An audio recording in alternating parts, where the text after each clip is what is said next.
अस्सलाम वालेकुम and welcome to pulse point PK. मैं हूं डॉक्टर नाबगा चौधरी और आज की इस वीडियो के अंदर हम बात करने जा रहे हैं एक ऐसी कहानी के बारे में जो हमने अपने बचपन में सुनी है और हमारे बड़ों ने अपने बुजुर्गों से अपने बचपन में सुनी है।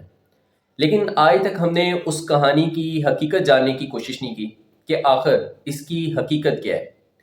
और सेम इसी तरह आज से 2 दिन पहले मेरा वास्ता उसी कहानी के एक मेन कैरेक्टर के साथ पड़ता है जिसका नाम आप सब लोगों को भी पता होगा, आप सब लोगों ने भी सुना होगा, जिन्हें दौले शाह की चुई कहा जाता है। अब दौले शाह की चुई एक ऐसा कह लें कि एक ऐसी स्टोरी है जो जिसके बारे में हमने बहुत सारी बातें सुनी हैं कि गुजरात के अंदर एक मशहूर दरबार है। जिन लोगों के यहाँ औलाद नहीं हो रही होती वो उस दरबार पे जाते हैं और वहाँ पे मन्नत मांगी जाती है कि उनकी औलाद में से जो पहला बेटा होगा वो दरबार की नज़र करेंगे कि वो जितनी भी अपनी बाकी ज़िंदगी है वो दरबार की खिदमत करेगा। और जब बच्चा पैदा होता है तो उसको दरबार के हवाले कर दिया जाता है और दरबार पे उस बच्चे को एक कह लें कि एक मेटालिक कैप या एक लोहे की टोपी या एक सांचा पहना दिया जाता है। और जैसे जैसे वो बच्चा बड़ा होता जाता है तो वो सांचा उसका उतरता नहीं है और जब एक वो उम्र को पहुंचता है 16-17 साल की उम्र को पहुंचता है और तब वो सांचा उतार दिया जाता है जिसकी वजह से उनका सर छोटा रह जाता है। लेकिन क्या आपने कभी इसकी हकीकत जानने की कोशिश की है कि आखिर इसकी हकीकत है क्या? आज की इस वीडियो के अंदर मैंने सोचा है कि इस हकीकत के ऊपर से पर्दा उठाएंगे कि आखिर फैक्ट्स हैं क्या, इसकी असल में हकीकत क्या है। इस वीडियो को एंड तक ज़रूर देखिएगा, ये आप लोगों के लिए बहुत ज़्यादा इन्फॉर्मेटिव वीडियो होने जा रही है। अगर आप लोगों को ये वीडियो पसंद आए या आप लोगों का कोई क्वेश्चन हो तो नीचे कमेंट सेक्शन में ज़रूर पूछिएगा। और अगर आपने अभी तक इस चैनल को सब्सक्राइब नहीं किया तो पहले चैनल को ज़रूर सब्सक्राइब कर लें। अब आपने अपने इर्द गिर्द इस तरह के बच्चे देखे होंगे जिनका सर छोटा होता है, उनका मेंटल स्टेटस भी कोई इतना ज़्यादा स्टेबल नहीं होता और ज़्यादातर उन्हें साइन कहा जाता है। और इसके अलावा बात करें तो ज़्यादातर आपने इस तरह के बच्चों को सब्ज़ कपड़ों में भिखारी के रूप में देखा होगा। ये एक मेडिकल कंडीशन है जिसमें बच्चे का सर डेवलपमेंट की फेज में या आफ्टर बर्थ छोटा रह जाता है और इस कंडीशन को मेडिकल के अंदर माइक्रोसेफली कहा जाता है। अब माइक्रोसेफली एक ऐसी कंडीशन होती है कि जब प्रेगनेंसी के दौरान ब्रेन की हेड की डेवलपमेंट हो रही होती है तो वो सही से नहीं हो पाती, जिसकी वजह से क्या होता है कि सर का जो साइज है वो छोटा रह जाता है, ब्रेन जो है वो छोटा रह जाता है। इस कंडीशन को ओवरऑल माइक्रोसेफली कहा जाता है। और ये मोस्टली इसमें क्या होता है कि ये प्रेगनेंसी के दौरान भी ये मसला हो सकता है और आफ्टर बर्थ भी ये हो सकता है कि बच्चे के दिमाग की या सर की सही से ग्रोथ ना हो पा रही हो उसकी एज के अकॉर्डिंग। इस कंडीशन को माइक्रोसेफली कहा जाता है। अब माइक्रोसेफली के डिफरेंट सिम्टम्स हैं, मुख्तलिफ अलामात इस तरह की हमें देखने को मिलती हैं। अगर उन अलामात की हम बात करें तो उसमें से सबसे बड़ी और सबसे मेजर जो निशानी है वो यही है, जिस तरह आप लोगों ने देखी होगी कि इन बच्चों का सर जो है वो अमूमन बच्चों से काफ़ी ज़्यादा छोटा होता है और इनका मेंटल स्टेटस भी कोई बेहतर नहीं होता। और इसके अलावा अगर बात करें तो ये बच्चे अपने माइलस्टोन्स बड़ी देर के साथ अचीव करते हैं। अब माइलस्टोन्स क्या होते हैं? माइलस्टोन्स वो चीज़ें हैं जो बच्चा अपनी एज के साथ साथ उनको अडॉप्ट करता है, जिस तरह के अपने सारे खुद बैठना, क्रॉलिंग करना, इसके अलावा चलना, भागना, बोलना, ये इनको माइलस्टोन्स कहा जाता है जो बच्चा अपनी एज के साथ अचीव करता है। ये जो माइक्रोसेफली के जो बच्चे होते हैं, जो पेशेंट्स होते हैं, वो ये माइलस्टोन्स बड़ी लेट उनको अचीव करते हैं। इसके अलावा अगर इनके हम मेंटल स्टेटस की बात करें तो ये बच्चे ज़हनी कमज़ोरी का शिकार होते हैं। इनका कह लें कि जो एक जहानत है या जो एक मेंटल स्टेटस है वो बाकी बच्चों से बकदरे कम ही होता है। और अर्ली स्टेज के अंदर जब ये बच्चे छोटे होते हैं या छोटे से जब ये बड़े हो रहे होते हैं तो एक कंडीशन होती है जिन्हें सीजर्स कहा जाता है या सादा जुबान के अंदर झटके लगना कहा जाता है। इन बच्चों के अंदर इस तरह के झटके लग सकते हैं जो बच्चे माइक्रोसेफली के पेशेंट होते हैं। इसके अलावा इनका एक और बहुत बड़ा प्रॉब्लम होता है और वो ये होता है कि ये अपने बॉडी का जो वेट है उसको बैलेंस नहीं कर पाते जब ये अपने माइलस्टोन्स अचीव कर रहे होते हैं, जिस तरह चलना फिरना, खुद से बैठना, जिस तरह मैंने आप लोगों को बताया। इन बच्चों को उस चीज़ के अंदर एक डिफिकल्टी पेश आती है। ये इसके डिफरेंट सिम्टम्स हैं जो कि हमें माइक्रोसेफली के पेशेंट्स के अंदर देखने को आते हैं। और यहाँ पे एक चीज़ बताता चलूँ कि इस तरह के बच्चे सिर्फ पाकिस्तान में नहीं बल्कि पूरी दुनिया के अंदर इस तरह के बच्चे पाए जाते हैं। अगर हम अपने नेबर्स में बात करें, इंडिया में, भारत में, बांग्लादेश में, इसके अलावा जितने यूरोपियन कंट्रीज़ हैं, अमेरिका है, अफ्रीकन कंट्रीज़ हैं, मतलब दुनिया के हर रीजन के अंदर इस तरह के बच्चे पाए जाते हैं جس طرح آپ لوگوں نے ڈاؤن سنڈروم کے بچے دیکھے ہوں گے، ٹپیکل ایک فیز کے بچے آپ کو دنیا کے ہر ریجن کے اندر نظر آتے ہیں، ہر ریس کے اندر نظر آتے ہیں. اسی طرح جو مائکروسیفلی مین جو دولے شاہ کے چوہے ہیں، یہ آپ کو ہر ریجن کے اندر، ہر ریس کے اندر یہ بچے آپ کو نظر آئیں گے. اس کے علاوہ اب ایک چیز آتی ہے کہ اس کی ڈائگنوسس کس طرح کی جائے. یہ ایک بہت امپورٹنٹ کوشچن ہے، اور اس کا ڈائگنوسس اس طرح کیا جا سکتا ہے کہ ڈیورنگ پریگنینسی الٹرا ساؤنڈ کے تھرو اس کنڈیشن کو بالکل ڈائگنوز کیا جا سکتا ہے. اب الٹرا ساؤنڈ میں کیا ہوتا ہے؟ الٹرا ساؤنڈ میں جب آپ کا ڈاکٹر یا ریڈیولوجسٹ یا سونولوجسٹ جو ہے وہ جب الٹرا ساؤنڈ کر رہے ہوتے ہیں، اس سے کیا ہوتا ہے کہ وہ آپ کی جو ڈفرینٹ بونز ہیں ان کو میئر کرتے ہیں، جس سے آپ کی فیٹس کی ایک ایج آتی ہے. اب اس کنڈیشن میں کیا ہوتا ہے کہ جب بی پی ڈی میئر کیا جا رہا ہوتا ہے، بائی پرائٹل ڈائمیٹر اس کو میئر کیا جا رہا ہوتا ہے.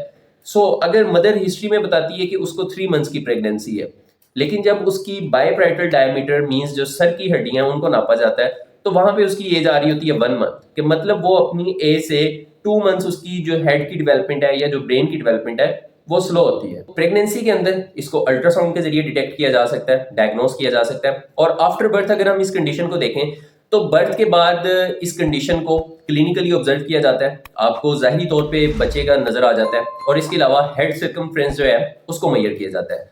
اب ہیڈ سرکمفرنس کیا ہوتا ہے؟ جو انچز ٹیپ ہوتی ہے اس کے تھرو آپ کے سر کو میئر کیا جاتا ہے، اور ڈفرینٹ ایج کے اوپر جو ایک کہہ لیں کہ ٹیبل بنا ہوتا ہے، جو ایک چارٹ بنا ہوتا ہے، اس پہ ایج وائز ہوتا ہے کہ اتنی ایج کے اندر بچے کا جو ہیڈ سرکمفرنس ہے وہ اتنا ہونا چاہیے. سو اس طرح بھی ہو سکتا ہے اس کا ڈائگنوسس. اور اس کے علاوہ اگر ڈاکٹر ضرورت محسوس کرتے ہیں تو آپ کا سی ٹی اسکین بچے کا کروا سکتے ہیں، ایم آر آئی کروا سکتے ہیں، مینس جو ان کو ضرورت کے ٹیسٹ محسوس ہوتے ہیں وہ کروا سکتے ہیں. اب اس کے بعد ایک مین چیز آتی ہے کہ اس کا کاز کیا ہے، آخر اس کنڈیشن کی وجہ کیا ہے جس کی وجہ سے یہ ہوتا ہے. سو اس کی ڈفرینٹ وجوہات ہیں، جس میں اس کے جینیٹکس کے فیکٹرز بھی ہیں. اس کے علاوہ کچھ ایسی ڈرگز ہیں، جس طرح آپ لوگوں کو آپ یہ دیکھ سکتے ہیں، کچھ ایسی ڈرگز ہیں جن کی وجہ سے مدر کے اندر اس طرح کی کنڈیشن ہو جاتی ہے کہ جو بچے کی برین ڈیولپمنٹ نہیں ہو پاتی پراپرلی. اس کے علاوہ اگر بات کریں تو الکوہل کا یوز، ڈرگز کا یوز، نشہ آور چیزوں کا استعمال، ریڈیشن کے ساتھ ایکسپوئر، یہ کچھ ایسے فیکٹرز ہیں جن کی وجہ سے مائکروسیفلی ہوتی ہے.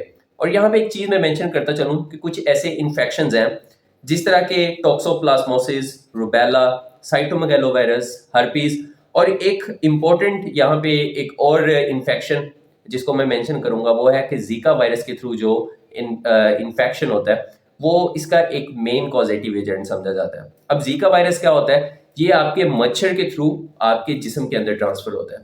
مچھر وہی والا جو چکن گونیا کرواتا ہے، جو المشہور ڈینگی کرواتا ہے، وہی مچھر جو ہے وہ مائکروسیفلی کا بھی سبب بنتا ہے. اب اس میں کیا ہوتا ہے کہ مچھر جب کسی بھی پریگننٹ فیمیل کو کاٹتا ہے، اس کی بلڈ سٹریم کا اس کا جو وائرس ہوتا ہے زیکا وائرس، وہ بلڈ سٹریم کا حصہ بن جاتا ہے، بچے کے اندر بلڈ جاتا ہے جو جا کے اس کے برین کی ڈیولپمنٹ کو سلو کر دیتا ہے. سو یہ ڈفرینٹ انفیکشنز ہیں جو کہ اس کا سبب بنتے ہیں. اب امپورٹنٹ چیز اس کے بعد جو آتی ہے وہ آتی ہے کہ اس کی پریونشن کس طرح کی جائے، اس سے بچا کس طرح جا سکتا ہے. اب ہر کیس میں اتنی زیادہ پریونشنز اور اتنا زیادہ، کیونکہ نارمل زندگی کے اندر جو ہے وہ زندگی ایک فلو کے ساتھ چل رہی ہوتی ہے، لیکن پھر بھی کچھ ایسی پریونشنز ہیں جو کہ آپ کو کرنی چاہیے. جس طرح کہ آپ کو انفیکشن سے بچنا چاہیے، اپنی جسمانی صفائی کا آپ لوگ خیال رکھیں.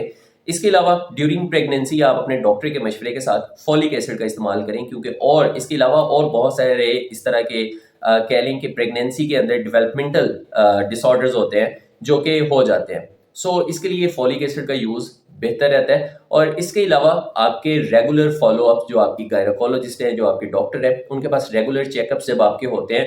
اور اس کے ساتھ ساتھ ایک انوملی اسکین جو کہ 18 to 22 ویکس کے درمیان کروایا جاتا ہے. 18ویں سے 22ویں ہفتے کے درمیان اس کی ڈیوریشن ہوتی ہے کہ اگر بچے کی ڈیولپمنٹ کے اندر، اس کے سر کی ڈیولپمنٹ کے اندر، اس کے بونس کی ڈیولپمنٹ میں، اس کی کہہ لیں کہ نیورل ٹیوب کی یا جو ریڑھ کی ہڈی ہوتی ہے اس کے بھی ڈفرینٹ مسئلے مسائل ہوتے ہیں، ہارٹ کے پرابلمز ہوتے ہیں. سو ان چیزوں کو انوملی اسکین کے اندر ڈیٹیکٹ کیا جا سکتا ہے، جو کہ 18 سے 22 ہفتے کے درمیان میں کیا جاتا ہے. سو یہ اس کی ڈفرینٹ جو ہے وہ اس کی پریونشنز ہے. اس کے ساتھ وہ ڈرگز جو اس کا سبب بن سکتی ہیں، آپ کو اپنے ڈاکٹر کے مشورے سے کوئی بھی ڈرگ ڈیورنگ پریگنینسی خاص طور پہ وہ آپ کو یوز کرنی چاہیے. اس کے ساتھ ساتھ اگر بات کریں تو نشہ آور چیزیں، اس کے علاوہ الکوہول، جتنی بھی ڈرگز ہیں، ان ساری چیزوں کو اوائڈ کرنا چاہیے اوور آل بھی، اور اسپیشلی ود ان پریگنینسی جب آپ کا ایک پیریڈ ہوتا ہے.